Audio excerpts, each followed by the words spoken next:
Well, I got just a couple more questions for you.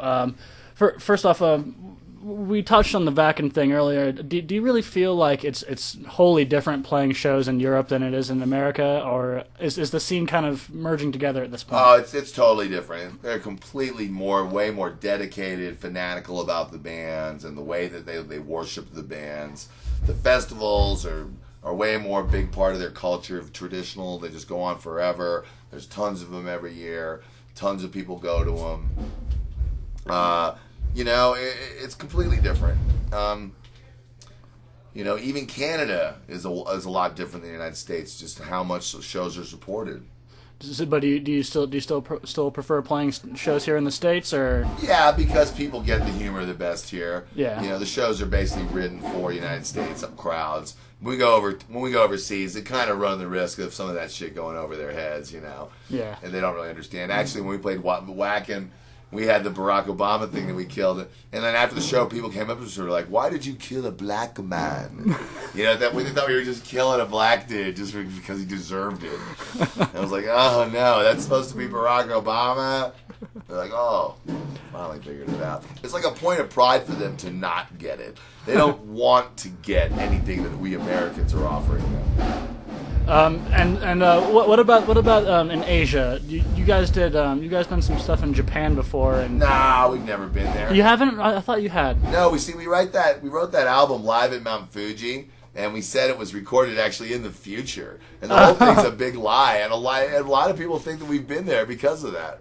Well, I hope this clears that clears up a lot of questions that people have. No, we've still never been there. It's a lot of money to get Gwar across the Pacific, but undoubtedly we'll get there sooner or later. Yeah, I'm sure someday it'll happen. I figure if bands like Behemoth can well, yeah, but get you out gotta there. remember they're three dudes, Yeah, it's a lot easier, and they don't necessarily even need to bring their guitar and their drums and shit with them. They just go over there and just pick up a backline. They're good to go.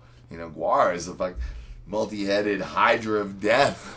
Weighing several bloody tons. It's a little more. With medieval technology backing it up, it's a little harder to get it across the ocean. So there's been a lot of, controversy, let's say, in recent months over this whole Blabbermouth Dave Mustaine thing. Do you think that Blabbermouth? What did he do? I think I think he said something about Metallica or something like that. Do you think this website Blabbermouth is really causing more harm than it needs to? No, I think it's hilarious. If people get upset about what people write on fucking Blabbermouth, that's ridiculous. It's absolutely fucking ridiculous. So, no, I think it's cool. And God knows I've stirred up enough controversy on that site. You can get them going by saying just about anything. Yeah. And people get all excited, and then they move on to the next thing to be excited about. So now, it's just harmless heavy metal gossip. It's no big deal. Cool. And just the last thing coming out, is there any kind of music you listen to on the road that gets you pumped up? Any bands that you're digging these days? We just sit here and get pummeled by fucking Red Chord and Job for a Cowboy every night. That'll get you pretty pumped up.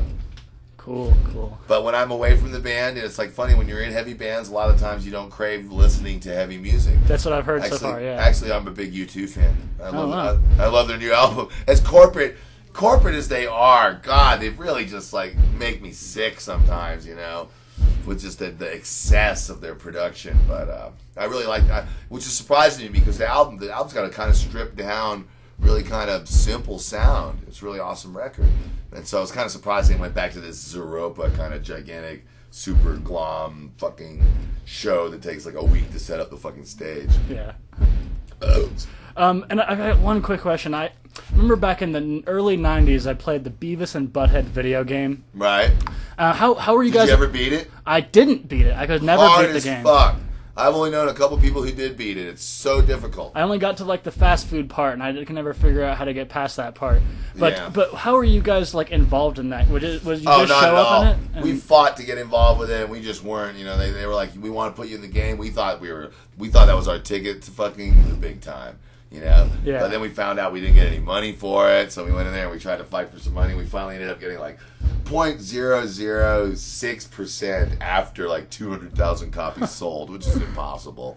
So We didn't have anything to say about the content or anything like that. But the way the game actually was presented was pretty cool. I was pretty satisfied with the way it was. But they just tacked our name onto that thing. They didn't really have anything to do with us. Well, have you had any personal interaction with Mike Judge? Not at all. We met him after the relationship had started. We went up to his office at MTV. We met him for like 5 minutes. Sat on the couch, the Beavis and Butthead couch, and we were going. It looked like we were moving towards maybe doing something in the Beavis and Butthead movie. We were pushing for it. Like Gwar was Beavis and Butthead's favorite band. Yeah. And so we were like, come on, we got to be in the movie.